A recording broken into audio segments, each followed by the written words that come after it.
मैं हूं अंकुर और आप देख रहे हैं सत्यहिंदी.com। सत्य हिंदी की खबरें शुरू करें उससे पहले आपको यह बता दें, जैसा कि आपको पता भी होगा कि सत्य हिंदी का ऐप आ चुका है और उसको डाउनलोड करने के लिए आपको इस वीडियो के डिस्क्रिप्शन में जाना होगा। इस ऐप को आप गूगल प्ले स्टोर से भी डाउनलोड कर सकते हैं। और अब नजर डाल लेते हैं अब तक की सुर्खियों पर। मेडिकल एजुकेशन में मोदी सरकार ने बड़ा फैसला करते हुए अन्य पिछड़ी जातियों और आर्थिक रूप से कमजोर वर्ग के लिए आरक्षण का ऐलान किया है। पीएम मोदी ने ट्वीट कर कहा है कि हमारी सरकार ने इसी साल से अंडर ग्रेजुएट और post graduate medical dental course के लिए ऑल इंडिया कोटा स्कीम में ओबीसी के लिए 27% आरक्षण और आर्थिक रूप से कमजोर यानी ईडब्ल्यूएस वर्ग के लिए 10% आरक्षण देने का फैसला किया है। विपक्षी दलों के सांसदों ने गुरुवार को संसद परिसर में कृषि कानूनों के खिलाफ प्रदर्शन किया और सरकार से इन कानूनों को वापस लेने की मांग की। पूर्व केंद्रीय मंत्री और शिरोमणि अकाली दल की नेता हरसिमरत कौर बादल के नेतृत्व में इकट्ठा हुए सांसदों ने प्रधानमंत्री मोदी से किसानों की मन की बात सुनने की अपील की। हरसिमरत कौर बादल ने एएनआई से कहा कि किसान 8 महीने से आंदोलन कर रहे हैं और 550 किसानों की जान जा चुकी है, लेकिन सरकार इस मुद्दे पर चर्चा नहीं करना चाहती है। उन्होंने कहा कि मोदी सरकार किसान विरोधी है। विपक्षी दलों के सांसदों ने हाथों में प्ले कार्ड लिए हुए थे, इनमें लिखा था, जो किसानों की नहीं सुनेगा देश उनकी नहीं सुनेगा। राज्यसभा में विपक्ष के नेता मल्लिकार्जुन खड़गे ने कहा है कि विपक्ष केवल पेगासस मुद्दे पर चर्चा चाहता है, उसके लिए पीएम मोदी और गृह मंत्री की मौजूदगी जरूरी है। उन्होंने पेगासस के जरिए जासूसी को देशद्रोह बताते हुए कहा कि अगर वे हमें इस मुद्दे पर चर्चा करने देंगे तो सदन ठीक से चलेगा। उन्होंने कहा कि आज इसको लेकर एक सर्वदलीय बैठक भी बुलाई गई है। समुद्र तट पर 2 नाबालिग लड़कियों के साथ सामूहिक बलात्कार पर अपने बयान के कारण गोवा के मुख्यमंत्री प्रमोद सावंत बुरी तरह घिर गए हैं। उनसे इस्तीफा मांगा जा रहा है। दरअसल मुख्यमंत्री ने लड़कियों के बलात्कार के लिए उसके अभिभावकों को ही जिम्मेदार ठहरा दिया और गोवा पुलिस का बचाव किया। उन्होंने विधानसभा में कहा कि जब 14 साल की बच्चियां रात भर समुद्र तट पर रहती हैं तो उनके माता पिता को आत्मनिरीक्षण करना चाहिए। बच्चे हमारी बात नहीं सुनते, इसलिए हम सरकार और पुलिस पर दोष नहीं थोप सकते। उन्होंने इसके आगे कहा कि अभिभावकों को बच्चों की सुरक्षा सुनिश्चित करनी चाहिए और उन्हें रात को घर के बाहर नहीं जाने देना चाहिए, खासकर तब जब वे नाबालिग हों। कांग्रेस के राष्ट्रीय प्रवक्ता रणदीप सुरजेवाला ने गोवा के मुख्यमंत्री के बयान को लेकर उन पर हमला बोला। उन्होंने कहा कि इस तरह की ज्ञान की बातें कहने के लिए मुख्यमंत्री को इस्तीफा देकर अपने घर चले जाना चाहिए। गोवा कांग्रेस के प्रवक्ता एल्टन डी कोस्टा का मानना है कि राज्य में कानून व्यवस्था ध्वस्त हो गई है। उन्होंने कहा कि हमें रात को बाहर निकलने पर डर क्यों होना चाहिए, अपराधियों को जेल में होना चाहिए और नियम कानून मानने वाले नागरिकों को बेखौफ घूमना चाहिए।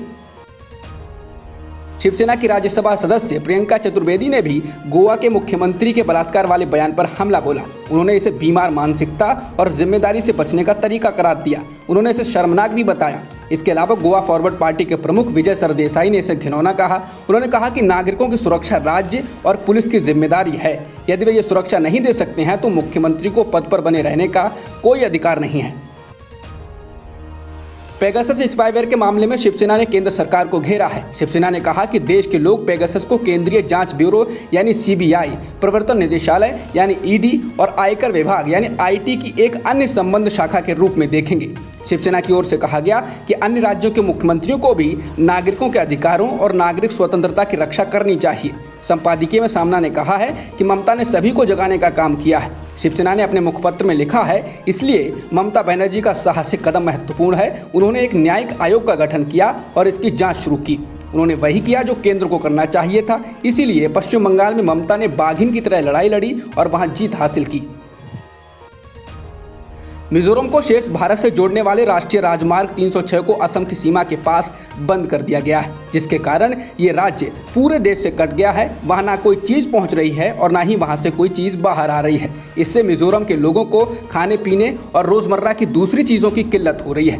मिजोरम ने केंद्र सरकार को चिट्ठी लिखकर इसकी शिकायत की है और नाकेबंदी हटाने की गुजारिश की है। मिजोरम का कहना है कि असम मिजोरम सीमा विवाद पहले भी हुआ है और उस समय भी इसकी आर्थिक नाकेबंदी कर दी गई थी। उन्होंने लिखा है कि ये चिंता की बात है कि असम आर्थिक नाकेबंदी पर उतारू हो जाता है। वह ऐसा सिर्फ इसलिए करता है कि प्रमुख राजमार्ग और रेल लाइन उस राज्य से होकर गुजरती है। पश्चिम बंगाल के मुख्यमंत्री ममता बनर्जी अपने दिल्ली दौरे के दौरान गुरुवार को केंद्रीय मंत्री नितिन गडकरी से मिली। इसके अलावा उनकी मुलाकात डीएमके की सांसद कनिमोई, लेखक और गीतकार जावेद अख्तर और फिल्म अभिनेत्री शबाना आजमी से भी होगी। टीएमसी के सांसदों से भी वह मुलाकात करेंगी। ममता के दिल्ली दौरे को लेकर राजनीति से लेकर मीडिया तक के गलियारों में खासी हलचल है। झारखंड में एक जिला जज की मौत को लेकर सवाल उठ रहे हैं। जज की मौत ऑटो की टक्कर से हुई है। इस घटना की वीडियो क्लिप को देखकर कहा जा सकता है कि यह टक्कर जानबूझकर मारी गई है, क्योंकि वीडियो क्लिप में दिख रहा है कि जज उत्तम आनंद एकदम किनारे मॉर्निंग वॉक पर थे और पूरी सड़क खाली थी, लेकिन ऑटो ड्राइवर ऑटो को बीच सड़क से किनारे ले आया और जज को टक्कर मारकर फरार हो गया। ये घटना धनबाद जिले में बुधवार सुबह उस वक्त हुई जब एडिशनल जज उत्तम आनंद मॉर्निंग वॉक पर थे। घटना की वीडियो क्लिप सोशल मीडिया पर वायरल हुई तो सुप्रीम कोर्ट ने इसका संज्ञान लिया। सीजेआई एनवी रमना ने झारखंड हाई कोर्ट के चीफ जस्टिस से इस मामले में बात की है। सुप्रीम कोर्ट में जस्टिस डीवाई चंद्रचूड़ की अध्यक्षता वाली बेंच के सामने इस मामले को उठाया गया है। टक्कर मारने वाले ऑटो के ड्राइवर और उसके 2 सहयोगियों को गिरफ्तार कर लिया गया है। केरल में कोरोना संक्रमण के मामले बढ़ने पर शनिवार से 2 दिन के लिए संपूर्ण लॉकडाउन रहेगा। राज्य के मुख्य सचिव डॉक्टर वीपी रॉय द्वारा जारी एक आधिकारिक आदेश में कहा गया है कि लॉकडाउन के दौरान कुछ मामलों में दी गई छूट जारी रहेगी। ये छूट उन क्षेत्रों के लिए है जहां पॉजिटिविटी रेट कम है। इधर केंद्र सरकार ने भी राज्य में संक्रमण के मामले बढ़ने पर केंद्र की टीम भेजने का फैसला किया है। केरल में ये सब उपाय तब किए जा रहे हैं जब राज्य में बुधवार को 24 घंटे में कोरोना संक्रमण के 22,000 से ज्यादा मामले आए हैं। ये पूरे देश में हर रोज आ रहे मामलों के करीब 50% हैं। भारत के विदेश मंत्री एस जयशंकर ने कहा कि युद्धग्रस्त अफगानिस्तान में एक तरफा इच्छाओं को थोपने से स्थिरता नहीं आएगी। उन्होंने ये बात अमेरिकी विदेश मंत्री एंटनी ब्लिंकन के साथ संयुक्त प्रेस कॉन्फ्रेंस में कही है। उन्होंने कहा कि अफगानिस्तान को फिर से आतंकवाद का घर नहीं बनने दिया जाना चाहिए और न ही शरणार्थियों का एक स्रोत। उन्होंने कहा कि दुनिया अफगानिस्तान को स्वतंत्र, संप्रभु और लोकतांत्रिक देश के तौर पर देखना चाहती है, लेकिन इसकी आज़ादी और गवर्नेंस तभी सुनिश्चित होगी जब वह बुरे प्रभावों से मुक्त होगा। यहाँ पर बुरे प्रभावों से आशय पाकिस्तान से निकाला जा रहा है। टोक्यो ओलंपिक में आज का दिन भारत के लिए अच्छा रहा है। एक और जहां बैडमिंटन में पीवी सिंधु ने एक और जीत दर्ज करते हुए क्वार्टर फाइनल में जगह बना ली है, तो दूसरी ओर भारतीय पुरुष हॉकी टीम ने भी अर्जेंटीना को 3-1 से हराकर क्वार्टर फाइनल में जगह बना ली है। इसके अलावा भारतीय मुक्केबाज सतीश कुमार ने भी जमाइका के मुक्केबाज को मात देकर क्वार्टर फाइनल में जगह बना ली है, तो तीरंदाज अतानु दास भी प्री क्वार्टर फाइनल में पहुंच गए हैं। अब तक की खबरों में इतना ही। बाकी खबरों के लिए बने रहिए सत्यहिंदी.com के साथ। सत्य हिंदी का ऐप डाउनलोड करें गूगल प्ले स्टोर पर।